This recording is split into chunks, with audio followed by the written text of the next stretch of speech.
Well, Ann Coulter, of course, one of the best columnists around, and you know she's a best-selling author, dozens of bestsellers, and her latest is In Trump We Trust. You should read it.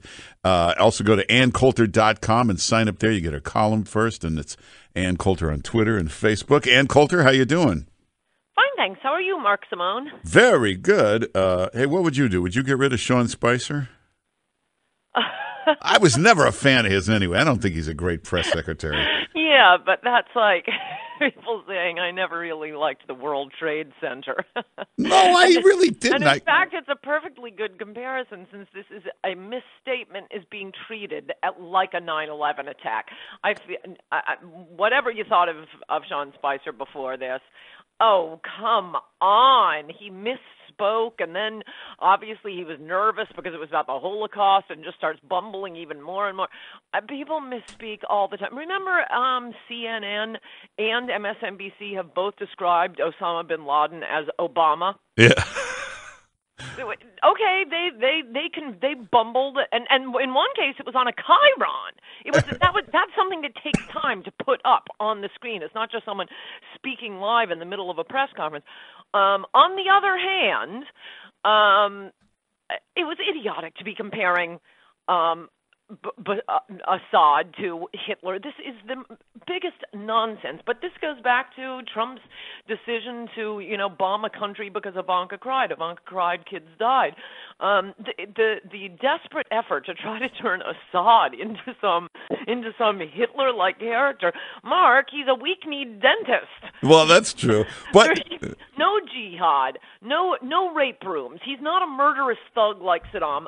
In that region of the world, Assad is one of the better ones. He's a secular leader. He's protecting the Christians. He's fighting ISIS. Why did we bomb him again? Oh, that's right. Ivanka saw and Nikki Haley saw pictures and they cried. Oh, okay. But Spicer should have said something like, even United Airlines doesn't use chemical weapons. All right, not good. I think he should have said, I'm sorry, I can't defend this Syria policy. Yeah. It's funny, though. Every liberal, every MSNBC, everything, all they do is compare everybody, Republican, to Hitler. That's all they do is compare everybody to Hitler. And now they're all saying, why was he bringing up Hitler? What does Hitler have to do with it? Actually, that's a fantastic point. So Trump is Hitler, but not Assad. Yeah. No, that's going too far. And do you think if you went, you travel all the time to the middle of America, you meet regular voters all the time. Do they care about Syria? No, they do not. They're a little ticked off. Yeah. Do they also care? I mean, does the average voter in the middle of America say, I wonder how Steve Bannon and Jared Kushner are getting along? do they care about any of this? It's weird. You're right.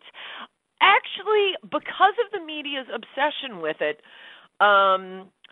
yes, they do, because they now see whether or not it's true, and I assume there's an element of truth to it since it's coming from absolutely every media outlet, including some very good reporters. It is really quite well known, and I do meet regular people. The division is between Bannon representing the patriotic nationalism that Trump ran on, and Kushner representing neocon New York City Goldman Sachs bankers. Whether or not that's true, and again, I don't know if it is. I think I'm more skeptical of that than other people. These have become the two symbols. But if Trump wanted to get rid of Bannon, as you may have seen from my tweeting on this, he said, I assume you've told your listeners in an interview yesterday, Trump kind of dissed Bannon, saying, well, he's not that important to me. He came onto the campaign late. Yeah, that's true. Both Bannon and Kellyanne, Kellyanne was actually working against Trump, saying he built his business on the backs of the little people. But both Kellyanne and Bannon came in, apparently because of these wealthy right-wingers, the Mercers, put them in the last 2 months of the campaign. But okay, if we're going to start dividing people on the basis of when you signed up, how about bringing back Corey Lewandowski? That's true. But he's the one more than, obviously it was Trump. It was his instincts. It was his opening speech, the Mexican rapist speech. I mean, yeah, he was the one guy who understood what Americans were yearning for and screaming for from the rooftops that every other politician was ignoring. But if any campaign aide can be credited with helping Donald Trump win the election, it is Corey Lewandowski. And, why was he pushed out? Apparently because of Jared Kushner. Again, I don't actually know any of this, but this is what's being reported. Yeah, but as Trump always points out, and you know this, he's his own advisor. He makes his own decisions. But it's good to have one guy's the nationalist, one guy's the neocon. No good to have one guy working against everything you campaigned on. Well, yeah, but and you again, want to... everything I'm saying, I do not know that any of this is true. I'm accepting the media's characterization. I know nothing about what's going on. And frankly, I'm disinclined to believe what the media is saying, which is why I keep wanting to make that caveat. But no, I do not think Donald Trump should have these warmonger, Dr. Strangelove generals, Goldman Sachs bankers, one more Goldman Sachs banker, and they may as well just fly the Goldman Sachs flag above the White House. No, Mark Simone. This is like a magical moment. This may never happen again. It has not happened in the last 50 years. We have a president who not only ran without Goldman Sachs support, he got less than 1% of Wall Street's donations. 99% of Goldman Sachs money went to other candidates, mostly Hillary, and the remaining 1% did not go to Donald Trump. This is like a miracle. He owes them nothing. Yeah. And he's just giving them the White House. Okay, but if you talk to former White House chiefs of staff, they always tell you it's very important in that cabinet room, whatever room, to have different points of view. Let them all fight. That way the president hears each side of an argument and before he makes his decisions. You're just playing devil's advocate with me. No! I think Trump is getting the other side. He has an entire media screaming from the rooftops about him. This election was to overturn the old order, and there is some concern that the old order is moving back in. How, as I've asked before, just how is this administration different from Jeb? Well, that's a good point. Let me ask you, Ann Coulter, what do you do about this? And by the way, he's going to be wiped out in the midterms if this trajectory continues. I do think there was a little bit of a pullback yesterday. And, obviously I worship the emperor god Trump, and I hope we can keep him on track. But I do think he's off track because he is being jerked around by the establishment and the press. But if this continues, it won't take much, because the beauty of Trump was he got millions of people to vote who had never voted before, or at least hadn't voted for 20, 30 years. If he betrays them, they're just going to say, see, I told you they're all crooks. There's no difference. Yeah. Now, what do you do about the media? They make up all these fake stories. They put them all over the place. But when something good happens, something real, like we made a breakthrough with China this week that was unbelievable. After one meeting, China cancels its order of North Korean coal for the first time ever and decides to buy from the U.S. That's a major breakthrough. Why doesn't anybody report that? Wow, that is good. I didn't know that. Oh, yeah. That's basically what North Korea does for a living, sells coal to China. Right. And not only did they cancel the order, it was on its way. The Chinese president ordered the ship sent back. He's going to buy all his coal from the U.S. That's more than Obama accomplished in 8 years, and you don't hear anybody report it.